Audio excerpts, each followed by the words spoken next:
Killer Croc is really unoriginal when you think about it. He's literally just a ripoff of the Lizard from Spider-Man. To be fair, Spider-Man and Batman both have a large roster of noteworthy villains, so there's bound to be some crossover and copycats.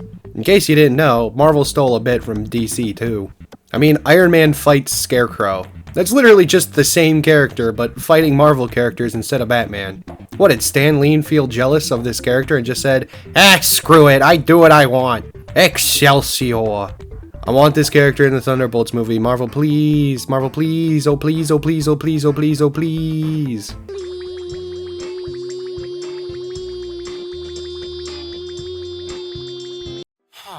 Back to Killer Croc. LEGO has made a few minifigures based on this character. Not this one, though. This is a custom one. Many people do not know why he is named Killer Croc. I asked Google, and it said, he's a killer, he's a croc.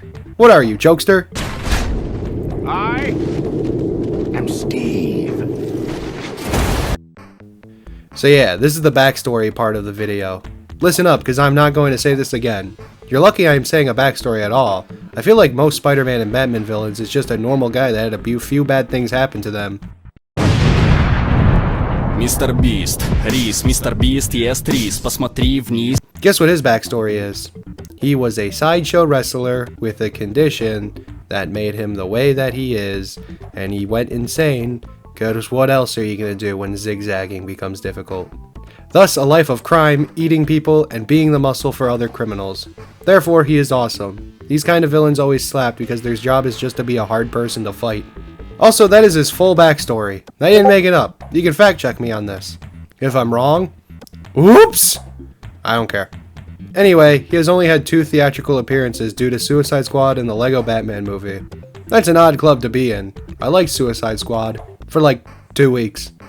I don't know what's worse, Joel Schumacher's Batman or 2016 Suicide Squad. You be the judge. I haven't seen either since before I was 15. To be fair, this movie has the coolest aesthetic when you are 15 years old. Alright, let's get on with the ranking. This character is pretty baller and I want you to understand the coolness of this LEGO minifigure. I feel like we could count the Lizard minifig in this because there's only one, so no ranking will ever happen. Anytime soon, at least. If LEGO miraculously adds 2 more lizards next year, I will look pretty stupid. So let's not take that chance and just leave them off the list. Don't be too sad. Clayface has no minifigs, and I still somehow ranked him. Alright, let's jump straight into this. Please like and comment. Number 3 is for the bitches.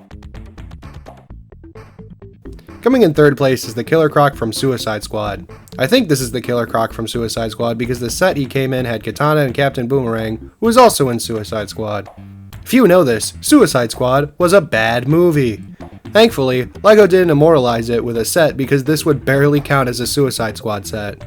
Yeah, there's Katana, Captain Boomerang, and Killer Croc, but it also has Red Hood, which just doesn't appear in the movie whatsoever. On top of that, this machine is just not real. This never appears in the DCEU. It's like saying the Stormtrooper mech appeared in Star Wars. Ah well, this minifigure is terrible anyways. He looks really stupid simply because it does look like a Killer Croc with the scales on his head, until it comes to his face. I get that crocodiles have different snouts than alligators, but his snout looks so flat and lifeless. It looks like any other Star Wars creature from the original movies, you know what I mean? Seriously, if you put him in the Mos Eisley Cantina set where there was like 20 random aliens, you wouldn't even notice him apart from the fact that he's big. I do like this minifigure simply because it is a big fig of him, but other than that, this character design for the face looks pretty bad compared to the next 2. Sorry, Big Fig, Suicide Squad, Killer Croc. You lost to nostalgia and a goofy design. Better luck next time. Maybe don't be so average in a list of 3 minifigs. Come on now, at least the Killer Moth has some massive, insane variety with his minifigures. Don't forget to like and comment. Don't eat bagels on a Tuesday. Cope. Seethe. Cry. Coming in 2nd place is the Killer Croc from LEGO Batman 1 and 2. His design was so good in the first one, they decided nothing should change. They were right, unlike some minifigures. Why do I like this design? That's a good question because I don't really understand it myself. He's got a standard muscular body that's green with scales, and his face print is literally so simple it's not even funny. Heck, I just criticized this version for having a flat face, but it doesn't even look like he has any attempt to give him a snout at all. Not even a nose in the print or something. So why do I like this one then? I don't know. It's just a simple blue-green color palette with a little red mixed in.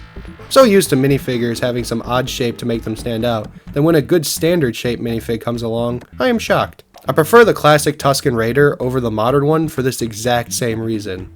It's also the exact minifig I think of when I think of Killer Croc. If you know me, these two games are my jam. I've beaten this game 3 times in my life, which is a lot for an open world game. To be fair, it is a small open world compared to most. It takes a minute to fly across the city. Although rain at night is the best weather ever, this game never stops with either. Like ever. You could play this game in real time for 12 hours and that sun will never rise. No wonder the citizens are in a panic. It's like a reverse Japan. So yes, nostalgia wins with this ranking. However, its simple, sleek design helps tremendously. Is this one objectively better than that one? Objectively?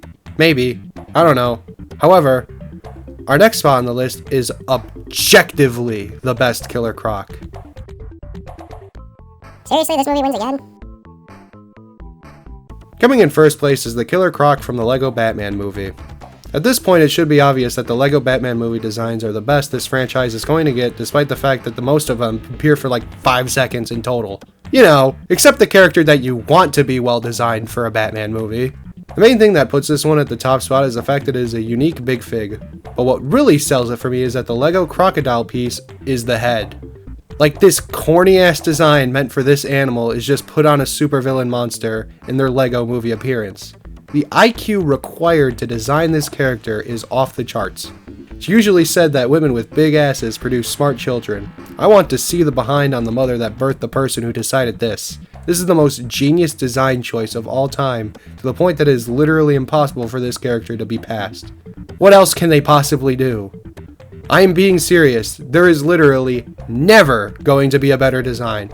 Hell, if this figure had the face of this one, it'd be in the top spot as well. So yeah, it lands in the top spot because it's literally a Lego Killer Croc. I don't know how you could make a better Lego Killer Croc. I do know how to make a better Joker than this terrible design, but that's neither here nor there. All in all, this is a cool character that has some cool minifigures. Although this one is kinda teetering on being straight ass. Don't leave me yet. Subscribe for more Lego rankings or Lego content in general. Bye bye.